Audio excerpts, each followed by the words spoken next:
Welcome to Red Tech channel, a new way to learn. तो आज हम CT scan में जानेंगे एक्सरे ट्यूब के बारे में। Please watch the previous video before watching this, the link is given in the description.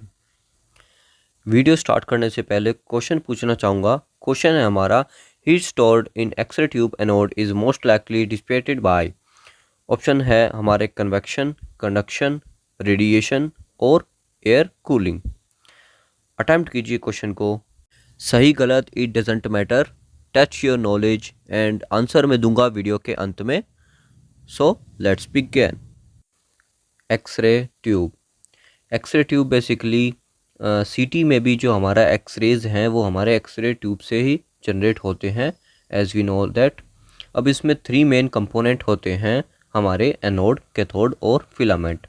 अब इसमें जो फिलामेंट है वो हीट होता है, उसके बाद इलेक्ट्रॉन्स इजेक्ट होते हैं उसके सरफेस पे, और एक लार्ज वोल्टेज होती है बिटवीन कैथोड एंड एनोड के, और इलेक्ट्रॉन्स को एक्सेलरेट किया जाता है टुवर्ड्स दी एनोड, और जो इलेक्ट्रॉन्स हैं हमारे वो एनोड पे हिट करते हैं टंगस्टन, जो कि हमारा ब्रह्मस्टरलंग रेडिएशन क्रिएट करता है, उत्पन्न करता है उसकी रेडिएशन। अब इसमें हमारा 1% ओनली रेडिएशन प्रोड्यूस होती है, बाकी जो हमारा 99 जो परसेंट की एनर्जी है वो हमारी इलेक्ट्रॉन एनर्जी वो हीट की फॉर्म में वेस्ट हो जाती है या हमारी कन्वर्ट हो जाती है हीट की फॉर्म में।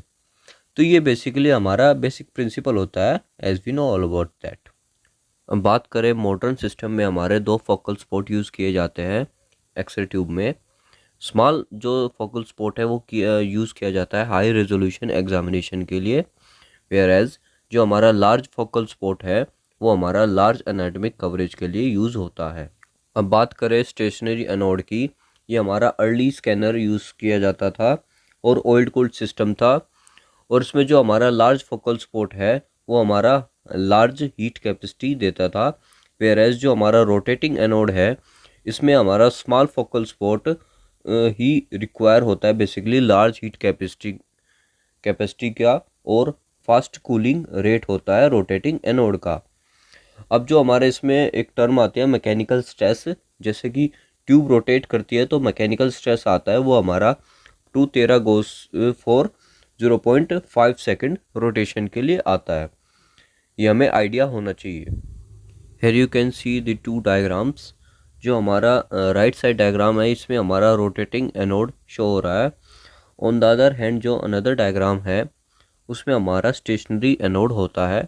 उसमें हम एक्सप्लेनेशन से जानेंगे कि एक्सरे ट्यूब बेसिकली है क्या स्ट्रक्चर।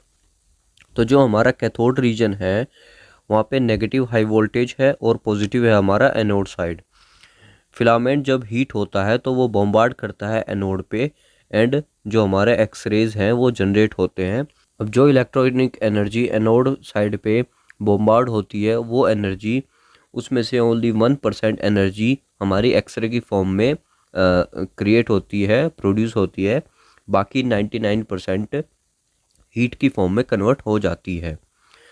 अब जो हमारा ये पूरा स्ट्रक्चर है इसको हम ट्यूब हाउसिंग कहते हैं, और इसमें वैक्यूम ट्यूब होती है जिसमें ये होता है, और जो हमारी एक्सरे रेडिएशन जब निकलती है उसको थिन विंडो बेसिकली होती है, और उसके आउटसाइड हमारा कोलिमेशन होता है जो हम सेट करते हैं इंटरेस्ट ऑफ एरिया लेने के लिए। अब इसके बाद बात करते हैं सीटी में। तो सीटी में हमें कंटिन्यूस रेडिएशन की आवश्यकता होती है।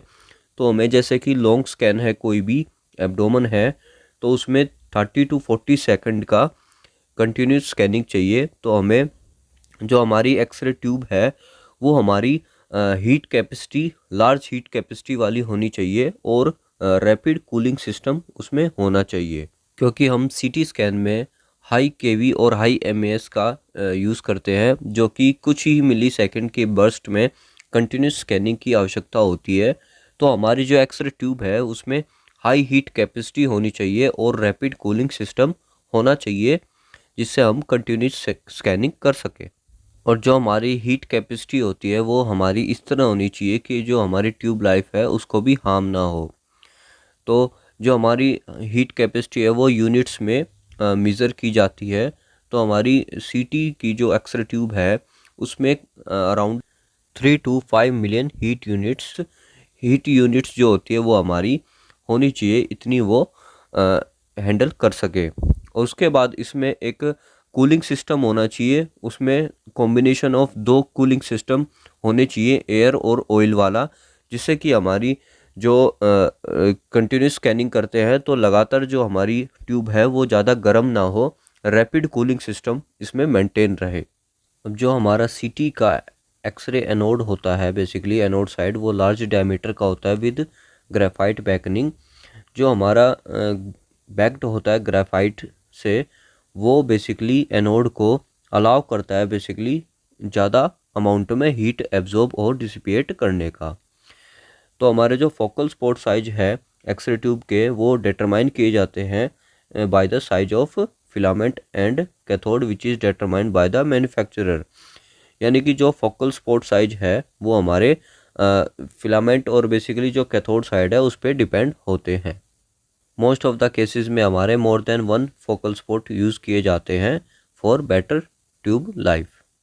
अब एक्सरे ट्यूब में स्मॉल फोकल स्पॉट यूज़ करने से जो उसकी एक तरह से एक पॉइंट पे कंसंट्रेशन बढ़ जाती है और इससे बेसिकली ज़्यादा हीट जनरेट होती है।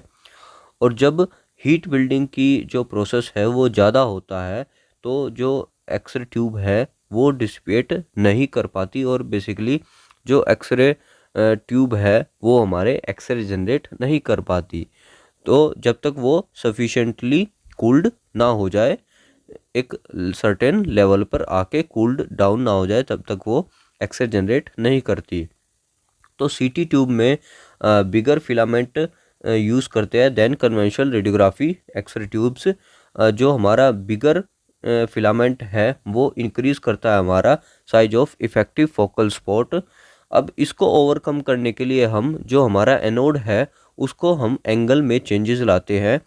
नॉर्मली हमारा 12 और 17 डिग्री एनोड एंगल होता है, इसमें हम सीटी के केस में 10 and 7 डिग्री रखेंगे, जिससे हमारा जो इफ़ेक्टिव फोकल स्पॉट है वो कम हो जाए और हमारी ट्यूब की लाइफ भी इंक्रीज हो जाए।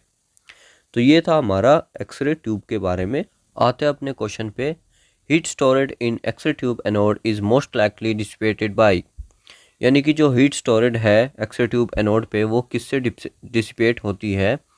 तो राइट आंसर होगा हमारा ऑप्शन नंबर सी, यानी कि रेडिएशन की फॉर्म में जो हमारी हीट स्टोरेज है वो हमारी डिसिपेट होती है।